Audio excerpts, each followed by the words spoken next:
Bismillahirrahmanirrahim.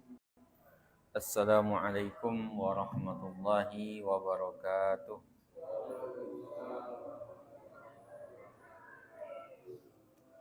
Alhamdulillahirabbil alamin alladzi an'amana bi ni'matil imani wal islam. Asyhadu an la ilaha illallah wahdahu la syarikalah wa asyhadu anna Muhammadan abduhu wa rasuluh. Wassalatu wassalamu ala Rasulillah wa ala alihi wa ashabihi wa man tabi'ahu bi ihsanin ila yaumiddin, amma ba'du. Rabbi shrah li sadri wa yassir li amri wahlul 'uqdatam min lisani yafqahu qawli. Rabbi zidni ilma warzuqni fahma. Bapak-bapak, ibu-ibu sekalian, ya, jamaah sholat isya, tarawih dan witir Masjid Al-Ikhlas yang dirahmati Allah Subhanahu wa taala. Alhamdulillahirabbil alamin. Di malam hari ini, Pak, malam yang ke-16 ya, masuk 16 ya. Kita diberikan kemudahan oleh Allah Subhanahu wa taala untuk berpuasa Ramadan di siang hari tadi. Kemudian salat tarawih dan witir sudah kita barusan lakukan. Mudah-mudahan kita diberikan kemudahan oleh Allah Subhanahu wa taala insyaallah. Kemudian salawat dan salam kepada Rasulullah sallallahu alaihi wasallam, kepada keluarganya, para sahabatnya, dan para pengikutnya sampai akhir kelak. Pembahasan kita di malam hari ini, Pak, akan melanjutkan pembahasan sebelumnya. Kita masuk di qada us-shalah, ya. Mengqada salat. Ya. Apa makna arti mengqada itu, Pak? Mengqada itu sesuatu yang sudah habis waktunya kemudian kita lakukan. Puasa Ramadan misalnya, mengqada puasa Ramadan. Kita misalnya enggak puasa Ramadan tadi, siang tadi itu enggak puasa, Pak. Maka kita wajib mengqadanya di luar Ramadan. Mengqada di luar waktu bulan Ramadan, padahal yang dikerjakan aslinya puasa Ramadan itu mengqada itu namanya qada. Jadi mengerjakan di luar waktunya. Kita ketiduran waktu subuh sudah lewat, matahari sudah terbit. Kita tiba-tiba bangun, belum sholat subuh. Maka itu namanya qada. Namanya apa? Qada. Melakukan sholat atau puasa di luar waktunya. Itu namanya qada. Qada. Nah, sekarang yang menjadi pembahasan kita adalah qada'us shalah. Mengqada salat itu sendiri. Ini pembahasannya agak jelimet dalam pembahasan di sini, Pak. Makanya kita perlu pelan-pelan ini kita akan membahasnya. Nah. Jadi ittafaqal ulama, para ulama bersepakat ala anna qada as-salati, bahwasanya mengqada salat itu wajib alan nasi wan naim. Mengqada salat itu hukumnya wajib bagi orang yang kelupaan atau orang yang ketiduran. Pak ya, jadi mengqada salat itu hukumnya wajib bagi orang yang lupa atau ketiduran. Ketiduran dari salat sampai waktunya berlalu, maka kita wajib salat pas langsung bangun itu. Ketika langsung bangun langsung mengerjakan salat itu yang tertinggal itu, Pak ya. Nah, berdasarkan dari hadis Nabi Shallallahu alaihi wasallam, innahu laisa fin naumi tafritun. Ya. Ketiduran itu bukan dianggap kelalaian. Pak ya. Tidur, kalau benar-benar tidur, Pak ya, itu dianggap bukan kelalaian, tafrit. Ya. Tafrit itu artinya lalai. Sengaja, kecuali kita sengaja, ya, Pak. Azan sudah masuk, tidur dahulu, jangan. Ketiduran itu benar-benar ketiduran. Maka kalau ketiduran itu laisa fin naumi tafritun, maka enggak dianggap tafrit. Tafrit artinya adalah lalai. Wa innamat tafritu fil yaqizah. Lalai itu kalau dia dalam kondisi bangun, sadar, maka dianggap lalai. Tapi kalau seandainya dia tidur enggak dianggap lalai. Fa idza nasiya ahadukum sholatan, kalau salah seorang di antara kalian itu lupa salatnya, au nama anha atau ketiduran. Jadi jikalau salah seorang di antara kalian ya lupa salatnya atau ketiduran, maka fal yusalliha, maka hendaklah dia mengerjakan salat itu idza zakaraha, kalau mengingatnya. Makasih Pak. Atau lupa ya Pak. Lupa.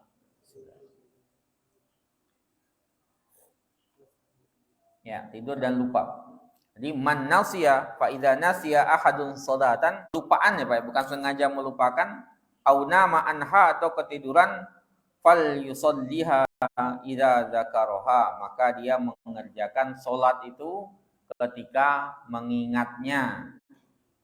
Jadi ada qadha, ada hukum qadha salat berlaku bagi orang yang kelupaan atau ketiduran. Ya, jadi kalau ketiduran bangun langsung sholat. Ya, kalau lupa ingat langsung sholat, itu namanya langsung diqadha. Jadi nggak ditunda-tunda lagi. Walaupun waktunya ya karena waktunya sudah berlalu namanya qadha. Ya, kalau masih dalam waktu namanya bukan qadha tapi adaan.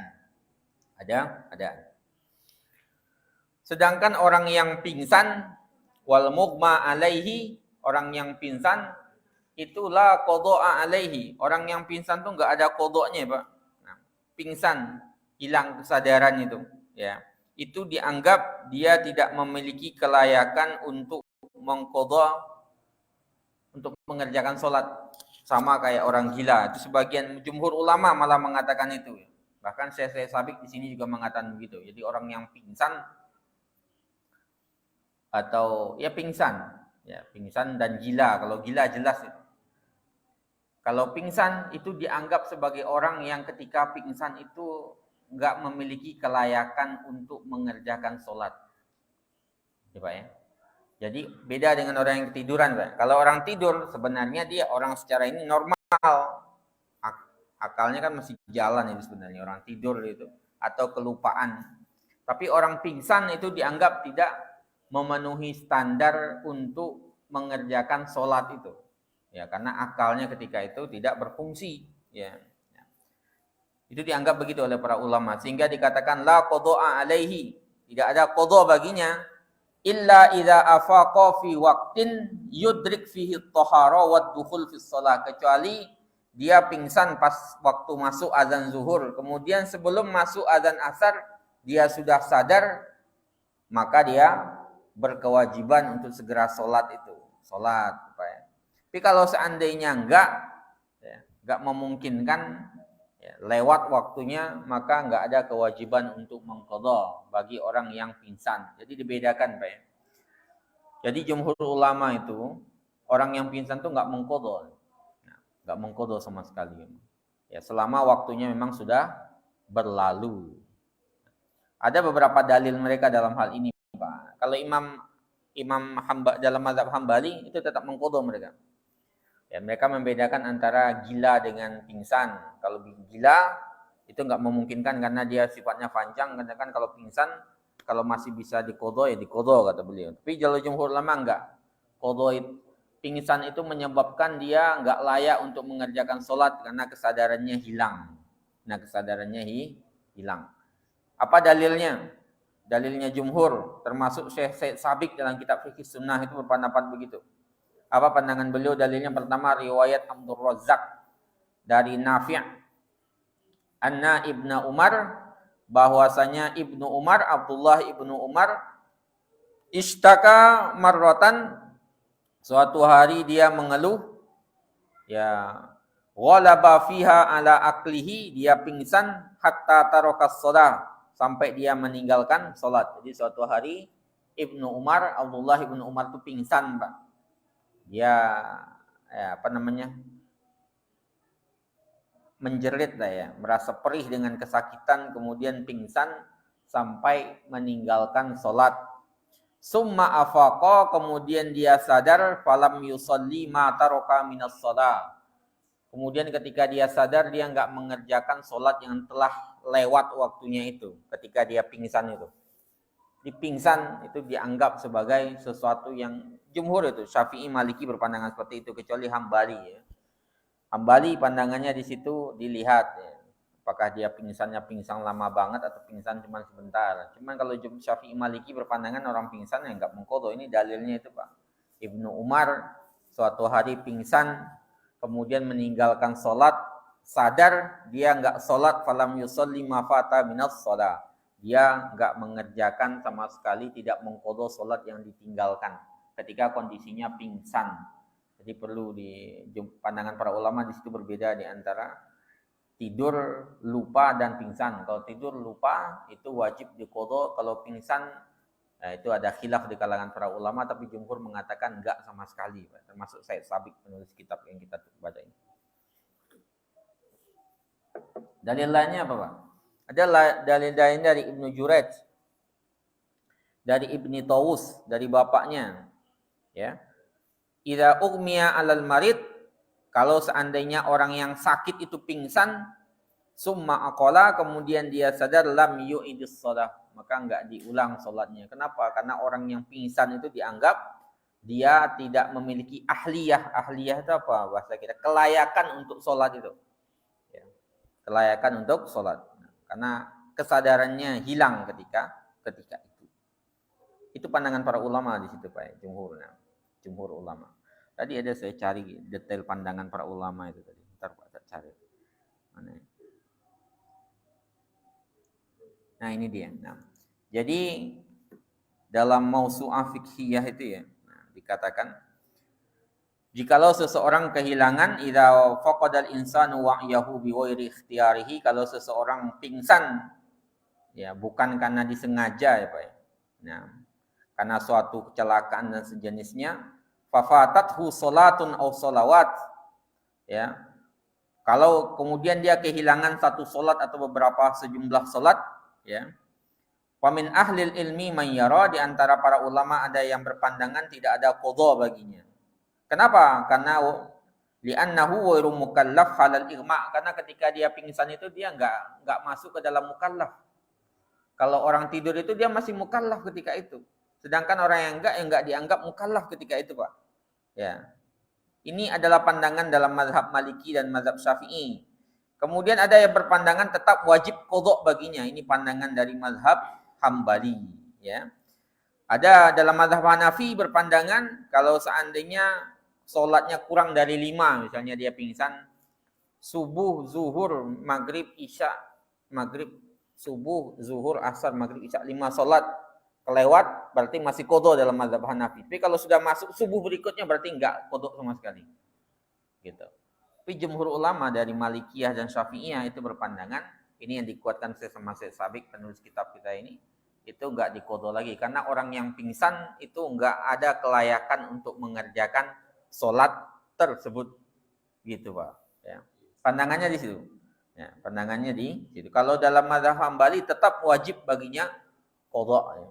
Maka jalan tengahnya, kalau Syekh Sabiq di sini juga mengatakan jalan tengahnya itu ya kalau masih memungkinkan untuk dikejar ya dikejar. Tapi kalau sudah lama pingsannya, sudah banyak tumpukannya, nanti solusinya bukan qadha tapi memperbanyak sholat sunnah dan ibadah sunnah. Ya. Nanti akan ada solusinya itu. Ya, tapi begitu pandangan para ulama. Jadi kalau orang lupa, orang tidur wajib qadha. Tapi kalau orang yang pingsan itu tidak, dia enggak memiliki syarat untuk kewajiban sholat karena dia dalam posisi ya. Dia dalam posisi enggak ada kewajiban untuk situ, untuk sholat itu. Karena akalnya enggak ada sama kayak orang gila itu. Enggak ada kesadaran sama sekali. Maka posisinya sama di situ.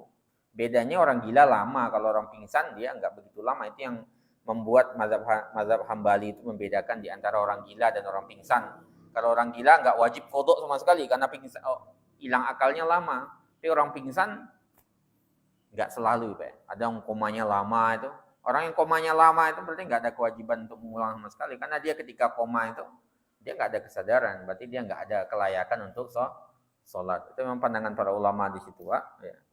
Nah, Syekh Sabik itu menguatkan nggak ada qadha sama sekali. Dasarnya apa? Karena Ibnu Umar pernah pingsan. Ibnu Umar pingsan. Kemudian ketika beliau melewati satu sholat, kemudian ketika bangun nggak mengulangi sholatnya lagi, ya nggak mengulangi sholatnya, karena ketika pingsan dia berpandangan, ya kelayakan untuk sholat itu nggak ada, gitu. Kelayakan sholat itu tidak ada. Kemudian berkata Ma'mar, aku bertanya kepada Zuhri, aku bersa'altu Zuhri anil mughma alaihi, tentang orang yang pingsan, maka beliau mengatakan la yaqdi, tidak mengqadha. Dari Hammad bin Salamah, dari Yunus bin Ubaid, dari Hasan al-Basri, dari Muhammad bin Sirin, keduanya berpandangan tentang orang yang pingsan, la yu'idus shalah allati afaqa indaha. Dia tidak mengulangi salat yang dia sadar dari salat itu karena waktunya sudah lewat. Itu yang terkait dengan orang yang pingsan. Jadi ada yang pingsan, memang ada beberapa pandangan di situ. Tapi kalau jumhur berpandangan memang enggak diqadha, karena pingsan, ketika seseorang pingsan itu dia enggak memiliki keahlian, syarat itu enggak terpenuhi untuk mengerjakan sholat. Kecuali dia sadar sebelum waktu habis, sehingga dia bisa sholat lagi ketika itu. Ya. Itu orang yang pingsan. Kalau orang yang lupa, orang yang ketiduran, wajib qadha. Saya tiduran misalnya, atau subuh lah, tiduran, bangun baru jam 6 nanti. Oh, udah lewat waktu subuh. Berarti pas bangun langsung qadha, wajib qadhanya. Atau kelupaan, duduk-duduk begini ternyata udah lupa ya Pak ya. Nah, lupa sholat. Nah, ini berarti wajib qadha. Tapi kalau orang pingsan, ada pada pandangan para ulama ya, tapi jumhur mengatakan itu tidak. Sekarang kita lihat Pak. Wa amma at-tarik lis-sholati amdan, sedangkan orang yang meninggalkan sholat secara sengaja, maka mazhab jumhur ulama itu adalah, jumhur ulama berpandangan dia berdosa, wa annal qadha'a alaihi wajib, dan wajib mengqadhanya, ya. Orang yang meninggalkan sholat secara sengaja, mazhab jumhur ulama itu adalah berdosa dan wajib mengqadhanya. Yang lain, pandangannya lain akan mengatakan tidak wajib mengqadhanya. Salah satunya Ibnu Taimiyah itu Pak. Ibnu Taimiyah mengatakan tarikus shalah amdan, orang yang meninggalkan salat secara sengaja, la yusra' lahu qadha'uha, tidak disyariatkan baginya mengqadha salat dan enggak sah juga untuk mengqadhanya. Bahkan dianggap sebagai dosa besar itu. Bal, akan tetapi fal yuksir, dia harus memperbanyak ketika sudah tobat ya Pak ya. Jangan ibadah sunnah yang diperbanyak, tapi dia harus memperbanyak kebaikan dan ibadah sunnah, liyuskil mizanahu, untuk memberatkan timbangannya, yaumal qiyamah, pada hari kiamat, wal yatub, kemudian dia bertobat, wal yastaghfirillaha azza wa jalla, kemudian banyak-banyak beristighfar pada Allah Subhanahu wa taala. Nah, itu pandangannya Ibnu Taimiyah. Jadi kalau jumhur Pak, kalau ada seseorang sengaja meninggalkan sholat, wajib diqadha gitu. Wajib diqadha, dia berdosa. Kan salah satu dosa besar ketiga apa keempat itu yang meninggalkan sholat itu Pak ya. Secara sengaja. Itu termasuk dosa besar. Jadi kalau jumhur ulama wajib qadha, dia berdosa. Sedangkan Ibnu Taimiyah mengatakan, ini beberapa pandangan para ulama juga, itu enggak wajib qadha baginya karena dia udah sengaja meninggalkan itu, tapi dia wajib bertobat. Kemudian untuk menguatkan, banyak beristighfar, harus banyak melakukan kebaikan dan sholat sunnah itu untuk menguatkan timbangan amal solehnya nanti. Tapi harus tobat, jangan ibadah sunnah banyak, wajibnya ditinggalkan. Itu bukan itu yang dimaksud sama Ibnu Taimiyah. Sedangkan Imam Abu Hanifah, Imam Malik, Imam Syafi'i, itu ini pandangan jumhur Pak ya. Dia wajib mengqadhanya setelah keluarnya waktu. Ya, bahkan Imam Malik dan Imam Abu Hanifah mengatakan siapa yang sengaja meninggalkan satu sholat atau beberapa sholat, maka dia mengerjakan sholat itu sebelum, ya, qoblal lati hadara waktuha, sebelum mengerjakan sholat yang hadir waktunya. Misalnya saya sengaja meninggalkan sholat zuhur dan asar, Pak ya. Kemudian masuk waktu maghrib. Maka dalam pandangan Imam Malik dan Imam Syafi'i, saya wajib mengqadha dahulu sholat zuhur dan asar yang saya tinggalkan itu ya sebelum mengerjakan sholat maghrib. Ya, Pak ya, urutannya sengaja itu dosa besar, tapi untuk melepaskan beban di pundaknya sebagai seorang mukallaf, Pak ya. Nah, ingkanat allati ta'ammat tarhuha khamsa salawatin. Ini yang tadi kita bilang, kalau seandainya yang sengaja ditinggalkannya itu 5 waktu atau kurang daripada itu, ya. Baik ya, sawaun kharaja waqtul hadir aw lam yakhruj, ya. Baik waktu untuk sholat yang sekarang itu masih ada atau sudah lewat. Kalau seandainya sudah lewat, sholat yang mau diqadha itu lebih dari 5, maka menurut Malik dan Syafi'i dia mengerjakan sholat dahulu kayak maghrib dahulu, kemudian diqadha yang 5 itu, yang 6 itu, subuh, maghrib, zuhur, asar, maghrib, isya, tambah subuh lagi misalnya 6, diqadha semua, tapi maghrib dahulu misalnya ditinggalkan kalau lebih daripada 5 itu. Itu pandangan jumhur ulama, terutama dalam mazhab Maliki dan Hanafi. Tapi meninggalkan sholat itu memang enggak terjadi di zaman para sahabat ya Pak. Itu terjadi di zaman-zaman ya belakangan. Makanya dahulu itu enggak ada perdebatan di kalangan para ulama itu. Enggak pernah terbayang juga seorang muslim kemudian dia meninggalkan sholat. Tapi kalau sekarang kan kebayang Pak. Orang berpuasa sekarang enggak sholat itu kebayang sama kita. Dulu di zaman sahabat itu enggak kebayang sama sekali ada orang yang puasa Ramadannya rajin, kemudian sholatnya bolong semua gitu ya. Atau bolong-bolong. Dahulu nggak kebayang. Makanya mereka para ulama itu jadinya berbeda pandangan. Ada yang keras, ada yang enggak. Tapi status orang yang sholat diperbedakan itu sebenarnya udah menjadi kehinaan tersendiri sebenarnya bagi orang yang sholat itu Pak. Nah, itu Pak, itu pandangan para ulama mengenai qada'us shalah. Ini agak panjang pembahasannya dan agak ikhtilaful ulama sebenarnya. Kita lewatkan aja ya. Tapi yang jelas ada 2 pandangan di situ. Pertama, jumhur ulama dia mengqadha itu. Ya, apalagi kalau sengaja. Kalau nggak sengaja itu nggak apa-apa. Bedakan antara sengaja dengan enggak ya Pak. Saya ketiduran misalnya. Subuh saya tidur tadi subuh, habis subuh tidur. Saya bangun maghrib, Allahu Akbar, bangun. Berarti sholatnya lewat berapa Pak itu?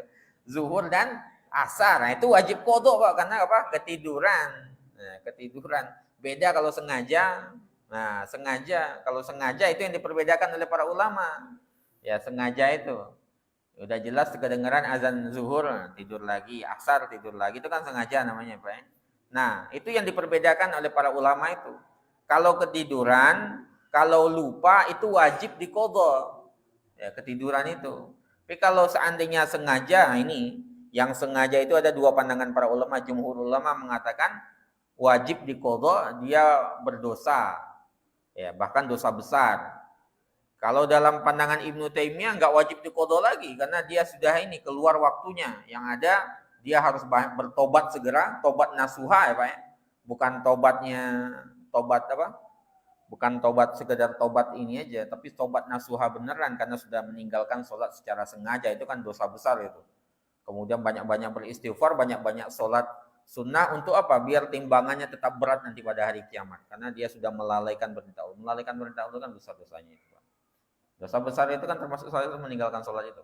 Jadi bedakan di antara yang sengaja dengan enggak itu ya. Jadi kalau dia ketiduran atau lupa itu memang wajib udah itu. Wajib mengqadhanya.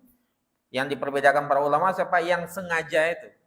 Jadi jumhur ulama mengatakan yang sengaja itu berdosa, dosa besar dan dia wajib mengqadha yang ditinggalkan itu.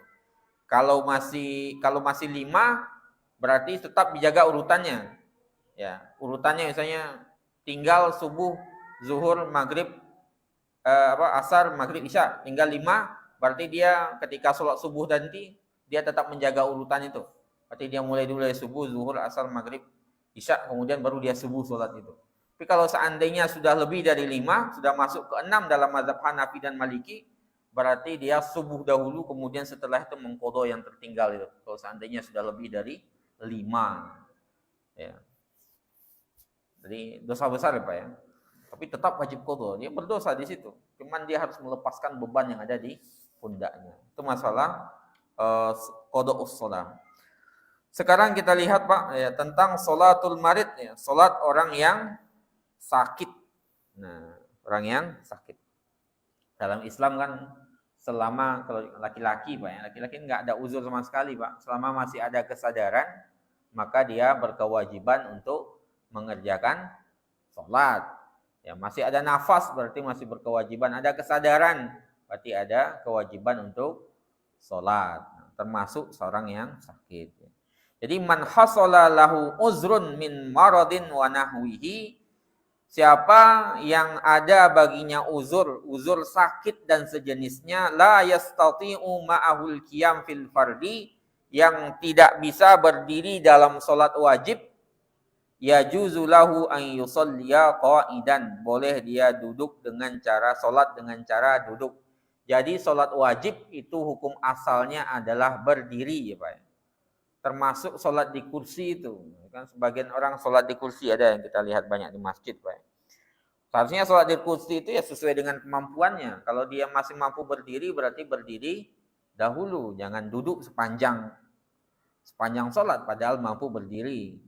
Ya misalnya dia nggak mampunya ruku atau nggak mampu sujud, berarti pas sujudnya itu duduk.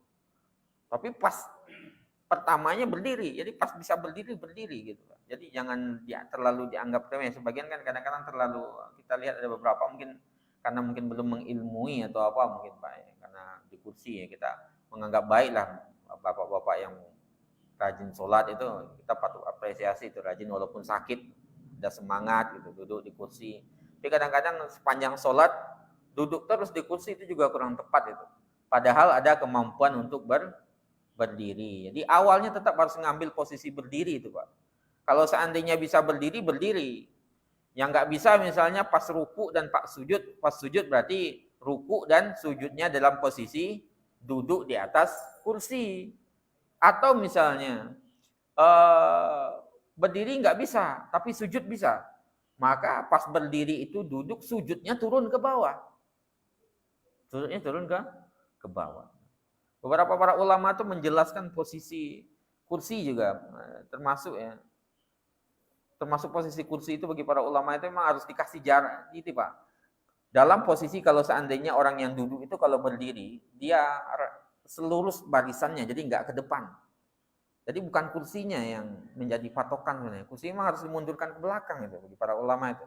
Ya, termasuk kesalahan-kesalahan di dalam sholat di atas kursi itu. Ya, ada Syekh Mat'us Sobari itu menulis tentang itu Pak. Jadi idealnya memang kursi itu agak dimundurkan ke belakang itu. Ya, sehingga ketika beliau posisinya berdiri itu lurus dengan jamaahnya. Jadi enggak maju ke depan, bukan kursinya yang menjadi patokan, tapi kakinya itu ketika berdiri. Jadi kaki ketika berdiri itu sama kayak jamaah lainnya, sama satu lurus gitu. Jadi bukan kursinya, jangan sampai orangnya malah selurus kursi, orangnya di depan sendiri. Itu yang kurang tepat itu. Nah, itu juga. Jadi pada dasarnya sholat wajib itu Pak berdiri, beda dengan sholat sunnah ya. Sholat sunnah pernah kita sampaikan sebelumnya, sholat sunnah itu bisa dilakukan dengan duduk. Saya kayak sholat tahajud atau sholat malam itu Pak. Ya atau tarawih tadi misalnya lagi malas-malasan tarawih Pak. Karena malam misalnya, ya, capek. Kemudian kita ngambil posisi duduk, boleh nggak? Boleh saja itu Pak. Cuman kan eman-eman ya, rumah tarawih itu kan cuman sekali setahun. Ya. Qiyamul lail lah, taruh qiyamul lail yang tiap malam itu. Kita capek misalnya, kita ngomong sholat sambil duduk enggak ada masalah, cuman dapat setengah pahala. Bedanya itu. Cuman boleh, tapi kalau sholat wajib berdiri. Berdiri. Idealnya itu, bukan ideal lagi, wajibnya begitu. Wa qumulillahi qanitin itu. Berdiri. Jadi kalau enggak mampu berdiri, maka baru boleh dia dalam posisi duduk. Ya, benar-benar enggak bisa Pak berdiri ya duduk. Fa illam yastati' al-qu'ud shalla ala jambihi. Kalau enggak mampu dalam posisi duduk maka salat dengan berbaring ke bagian kanannya, yumi birruku wasujud, dia mengasih isyarat ya dengan ruku dan sujud, menunduk dalam ruku dan sujud, ya, menjadikan sujudnya lebih rendah daripada rukunya. Yaj'al sujudahu akhfat min ruku'ihi. Pak ya. Kalau dalam posisi duduk itu, kalau dalam posisi apa? Berbaring ya disesuaikan itu, Pak ya. Nah, direndahkan posisinya. Rukunya lebih rendah daripada sujudnya lebih rendah daripada rukunya. Firman Allah Ta'ala, fazkurullaha qiyaman wa qu'udan wa ala junubikum. Ingatlah Allah Ta'ala ketika berdiri, duduk, dan berbaring. Dari Imran bin Husain berkata, kanat bi bawasir. Nah, saya memiliki penyakit beser, kata bawasir, Pak ya, beser ya. Imran bin Husain. Kemudian aku bertanya kepada Nabi sallallahu alaihi wasallam, wa sa'altun Nabiyya sallallahu alaihi wasallam anis shalah, tentang salat. Maka kata beliau, sholli qa'iman, salatlah dengan berdiri. Fa illam tastati', kalau enggak mampu, fa qa'idan, dengan duduk. Fa illam tastati', kalau enggak mampu, fa ala jambik, berbaring di bagian kanan. Ya, berbaring di bagian kanan. Diriwayatkan oleh Al-Jamaah kecuali Muslim, ditambahkan oleh An-Nasa'i, fa illam yastati' fa mustalqiyan, kalau enggak mampu berbaring di bagian kanan badan, maka berbaring di atas punggung itu, Pak. Itu paling terakhir itu, dihadapkan ke kiblat ya. Nah, jadi berdiri, duduk, berbaring di kanan badan menghadap ke kiblat. Kalau enggak bisa juga berarti mustalqiyan, punggung yang menjadi patokan kita berbaring. Kalau enggak mampu juga, la yukallifullahu nafsan illa wus'aha. Tergantung dengan posisi kita yang bisa. Allah enggak membebani kecuali yang sesuai dengan kemampuan kita. Kemudian dari Jabir, Pak, dari Jabir bin Abdullah radhiyallahu anhu, adan Nabiyya sallallahu alaihi wasallam, ya. Nabi sallallahu alaihi wasallam suatu hari membesuk seorang yang sakit. Fara'ahu yusalli ala wisadatin, ya, kemudian beliau ya melihatnya salat di atas bantal, ya, paroma biha, kemudian beliau mengambil bantal itu. Apa kata beliau? Sholli alal ardi in istata'ta. Kalau kamu mampu di tanah, ya tanah, apa ya? Jangan di atas apa? Di atas bantal itu atau di atas kasur itu. Kalau bisa di bawah, ya di bawah itu. Sholli alal ardi in istata'ta. Kenapa? Karena salat itu kan bentuk tazallul, ya. Tazallul itu merendahkan diri kepada Allah Ta'ala, menghilangkan sifat takabur di dalam diri kita. Jadi kepada dasarnya kalau bisa kita di bawah itu, ya di bawah itu. Alal ardi itu, Pak. Ya. Wa illa fa'umi ima'an. Ya. Kalau enggak bisa juga di tanah, ya udah tergantung posisi bisanya. Kemudian fa'umi ima'an, kamu memberi isyarat, ya. Dengan isyarat, ya, menjadikan sujudmu lebih rendah daripada rukukmu. Ini diriwayatkan oleh Al-Baihaqi, disahihkan oleh Abu Hatim, dan ya wasassaha Abu Hatim waqfahu, ya, disahihkan mauqufnya. Wal mu'tabar fi adamil istita'ah yal masyaqqah, ya, yang menjadi patokan di dalam ketidakmampuan itu adalah kesulitan. Jadi kalau seandainya sulit, berarti dicari yang lebih mudah. Kalau seandainya masih bisa, yang kita terbaik itu, ya terbaik itu yang kita lakukan, Pak. Kalau enggak bisa karena kesulitan, barulah beralih ke yang lebih mudah. Kalau masih bisa berdiri, berdiri. Kalau enggak bisa berdiri karena kesulitan, pindah ke duduk. Kalau enggak bisa duduk, berarti berbaring di bagian kanan badan. Kalau enggak juga, berarti di punggung, gitu ya. Kalau enggak sesuai dengan kemampuan. Intinya nanti imaan, ya, dikasih isyarat. Jadi patokannya pertama masyaqqah, kesulitan, atau khaufu ziyadatil marad, bertambahnya penyakit. Kalau berdiri nanti semakin parah sakitnya, nah itu berarti pindah ke duduk, Pak. Saya kalau berdiri misalnya dikhawatirkan nanti kalau saya berdiri malah menurut dokter, Pak, dokter yang terpercaya, muslim terpercaya, gitu ya. Kalau saya berdiri nanti malah penyakitnya tambah parah, berarti saya harus duduk berarti, Pak. Misalnya saya tulangnya apa gitu Pak. Kalau saya berdiri nanti malah tambah patah tulangnya atau bergeser gitu ya. Berarti duduk. Itu kesulitannya gitu Pak. Jadi masyakoh kesulitan yang kedua itu kalau dikhawatirkan penyakitnya semakin bertambah au but'ihi atau lama, semakin lama sembuhnya Pak. Semakin lama. Nah, semakin lama sembuhnya. Au khaufa dauranir ra's atau dikhawatirkan pusing ya atau kepalanya hilang kesadarannya nanti berdiri misalnya. Kalau dia berdiri nanti malah hilang kesadarannya kelamaan itu Pak. Pusing atau apa. Ya, berarti pindah duduk. Ya. Kalau duduk juga masih pusing berarti pilih yang di bawahnya lagi gitu. Jadi intinya terbaik yang kita lakukan Pak kalau nggak bisa baru pindah. Itu kondisi sakit seperti itu. Nah.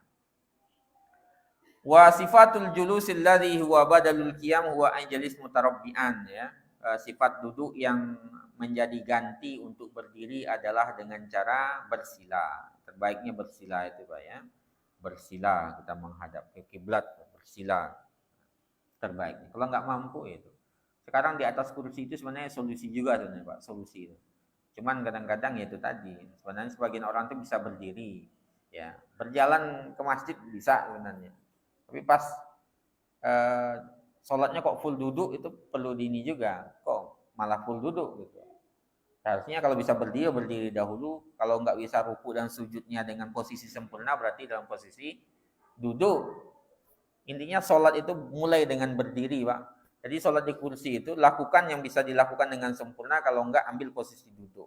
Kalau seandainya berdirinya enggak bisa, ruku dan sujudnya masih bisa sempurna, berarti beliau duduk, orang yang mau pakai kursi itu berarti duduk ketika berdiri, ketika ruku turun dari kursinya itu. Ruku kemudian sujud. Jangan full. Kalau mau di kursi ya Pak ya.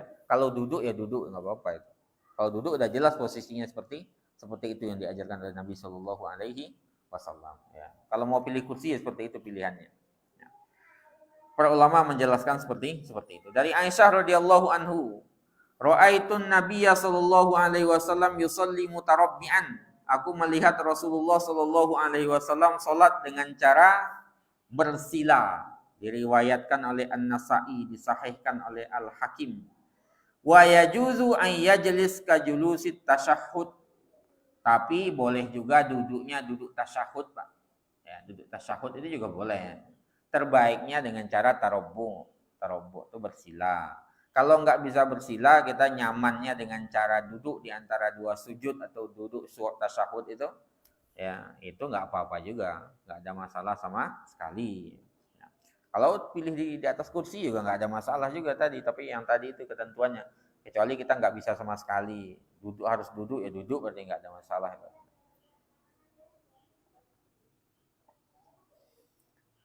Itu Pak gambarannya. Wa amma sifatu solati man ajiza anil qiyam wal qu'ud. Sedangkan deskripsi gambaran solat orang yang tidak bisa berdiri dan tidak bisa juga duduk, maka dia yusalli ala jambihi. Dia sholat di sisi badannya, ya, sisi kanan badannya, kemudian dihadapkan ke kiblat. Kalau enggak mampu juga, maka dia mustalqiyan, dia berbaring punggungnya yang di lantai Pak. Kemudian warijlahu ilal kiblah, kemudian kedua kakinya ke arah kiblat.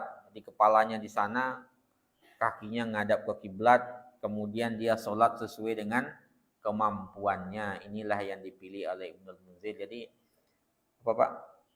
Urutannya itu ya berdiri dahulu. Kalau nggak mampu berdiri duduk. Kalau nggak mampu duduk berarti di sisi kanan badan. Kalau nggak mampu berarti berbaring di punggung, kaki keduanya ke arah kiblat, ngadap ke kiblat itu Pak ya. Itu pilihan terakhir itu. Kalau memang sakitnya udah, ya orang sakit mendingan seperti itu, dihadapkan ke kiblat sekalian Pak ya. Nah kan nggak susah berbaring miring gitu ya. Kalau bisa miring ya miring terbaiknya, kalau enggak ya arahkan aja langsung ke kaki ke kiblat. Kalau udah sakitnya rasanya udah parah ya Pak. Kemudian dari Ali bin Abi Thalib radhiyallahu anhu, Nabi sallallahu alaihi wasallam yusallil maridu qa'iman in istata'a. Ya, orang yang sakit itu hendaklah salat dengan cara berdiri jikalau dia mampu. Fa illam yastati', kalau enggak mampu, shalla qa'idan, maka dia salat dengan duduk. Fa illam yastati' kalau enggak mampu ay yasjud untuk sujud au ma'a bi ra'sihi dia ngasih syarat dengan kepalanya ini Pak ya. Wa ja'ala sujudahu dijadikan kepalanya itu lebih rendah kalau sujud daripada ketika rukuknya ya Pak ya. Nah, kalau enggak mampu juga fa illam yastati' ya mana dia tadi fa illam yastati an yusalli qa'idan kalau enggak mampu salat dengan cara duduk shalla ala janbihil aiman salat dengan cara berbaring di bagian kanan badannya mustaqbilan kiblah dia menghadap ke kiblat dianya menghadap ke kiblat kalau enggak mampu ala janbihil aiman maka dia shalla mustalqiyan salat dengan cara berbaring di punggungnya warijlahu mimma yalil kiblah kakinya menghadap ke kiblat. Itu pandangan yang banyak dari kalangan jumhur ulama Pak. Walaupun ada sebagian ulama mengatakan tata caranya sesuai dengan mudahnya dia gimana. Yang penting mudah bagi dirinya itulah yang dilakukan ya. Intinya wa zahirul hadis ya. Kalau seandainya dia enggak mampu memberi isyarat dengan ketika dia berbaring di punggungnya, maka enggak ada yang ya kalau misalnya di posisinya berbaring begini enggak ada kepala enggak bisa digerakkan berarti sesuai dengan kemampuannya Pak ketika itu. Intinya sholat itu dijaga selama nyawa masih ada, kesadaran masih ada, maka dijaga sholat itu dengan sebaik-baiknya. Ya itu pembahasan kita Pak ya di malam hari ini. Jadi yang pertama tadi terkait dengan sholat qada'us shalah ya. Qada'us shalah itu wajib bagi orang yang ketiduran dan orang yang lupa. Kalau orang yang pingsan itu para ulama di situ berbeda pandangan. Jumhur ulama mengatakan orang yang pingsan tidak mengqadha salatnya. Kenapa? Karena dia ketika pingsan statusnya bukan status mukallaf. Status mukallafnya itu tercerabut Pak sampai dia sadar. Sadar baru setelah itu balik lagi statusnya untuk mengqadha salat. Sebagian mengatakan enggak begitu, wajib untuk diqadha selama bisa dikejar qadhanya itu. Sedangkan orang yang meninggalkan sholat ya Pak ya, itu dua pandangan. Jumhur ulama mengatakan wajib diqadha. Ibnu Taimiyah mengatakan enggak wajib diqadha lagi. Dia berdosa, melakukan dosa besar, harus tobat. Kalau tobat kan menghapus dosa sebelumnya itu Pak. Kemudian dia banyak-banyak beristighfar. Tapi jangan dijadikan kebiasaan. Kebiasaan lupa, kebiasaan meninggalkan sholat dengan sengaja itu lama-lama bisa menjadi dosa besar banget itu menjadi banyak, semakin besar dosanya. Kemudian sholat orang yang sakit itu pada dasarnya adalah berdiri. Ya, kalau enggak mampu berdiri maka dengan cara duduk. Kalau enggak cara duduk maka dengan cara berbaring. Kalau enggak bisa berbaring maka dengan cara berbaring di punggung itu, berbaring di kanan badan kalau enggak di punggung terakhirnya. Oke. Pak di situ ada yang mau dipertanyakan Pak? Sebelum kita tutup. Ya monggo Pak. Nggih.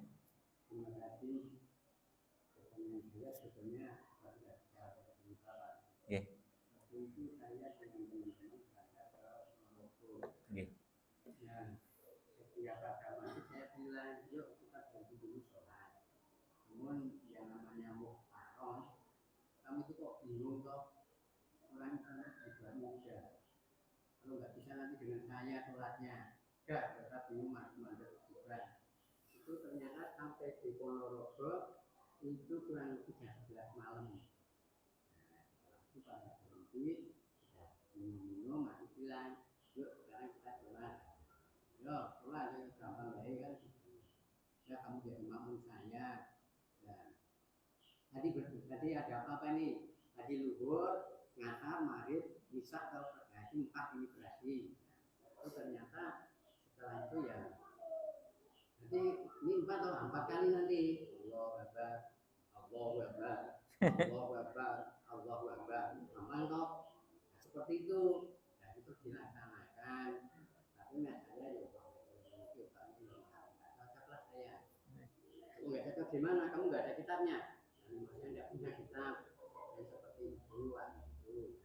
Akhirnya setelah itu karena saya memang kurang cocok, saya ya menjalankan tidak seperti itulah harus satu.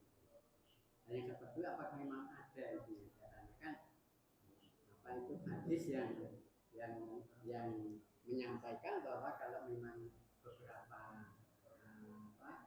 tidak sholat itu perumpamannya mungkin itu 4 kali itu ya zuhur, asar, maghrib, isya. Itu cuma bacaannya cuma sekali.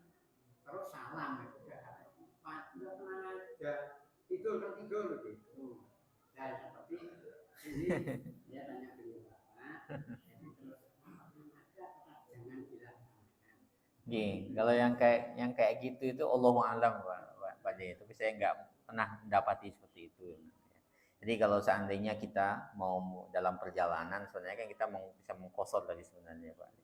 Jadi ketika kita berangkat misalnya dari sini zuhur, kita sholat, kita keluar dulu dari kampung ya, misalnya. Keluar kampung sana, berarti kan kita sudah mendapatkan keringanan untuk mengkosor sholat.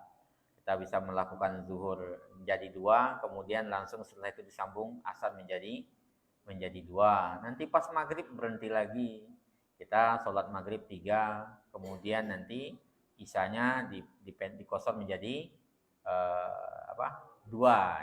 Nah, gitu seharusnya. Jadi kalau digabungkan ke satu, Allahu Akbar zuhur gitu kan, Allahu Akbarnya maghrib, kemudian maghrib itu bisa mungkin dikatakan itu batil gitu. Ada kitabnya, nggak tahu kitab apa, nggak tahu saya. Nggak pernah, bahkan dalam kitab mazhab Syafi'i pun nggak akan ada itu sama sekali. Saya bisa memastikan itu. Jadi kitabnya apa dulu nggak tahu sih. Tapi kalau ada kitabnya mungkin apa kitabnya nggak tahu. Karena nggak pernah ada sebenarnya pandangan seperti itu dalam mazhab fikih. Saya kan dulu pernah kuliah fikih perbandingan saja, fikih perbandingan mazhab itu. Ya, muqaranatul mazhab namanya. Itu nggak pernah mendapati hal-hal seperti itu. Yang ada kita tata cara jamak dan qasar seperti itu Pak Fadli. Jadi kita berangkat misalnya zuhur, asar kita jamak qasar dulu 2 berarti. Nanti pas maghrib ya kita zuhurnya jamak 3, kemudian isanya jadi 2 atau digabung, bisa di waktu zuhur atau di waktu isya atau di waktu maghribnya gitu. Itu yang seperti itu. Tapi kalau seperti itu satu kali itu ya enggak. Apalagi cuma satu sholat untuk 4 langsung, itu enggak ada sama sekali. Bahkan bisa dikatakan pendapat yang batil itu. Gitu Pak. Oke. Kita cukupkan demikian ya Pak ya. Insyaallah minggu depan kita lanjutkan lagi. Masih ada Pak? Enggak ada ya. Kita tutup dengan doa kafaratul majelis. Subhanakallahumma wa bihamdika asyhadu an la ilaha illa anta astaghfiruka wa atubu ilaik. Assalamualaikum warahmatullahi wabarakatuh.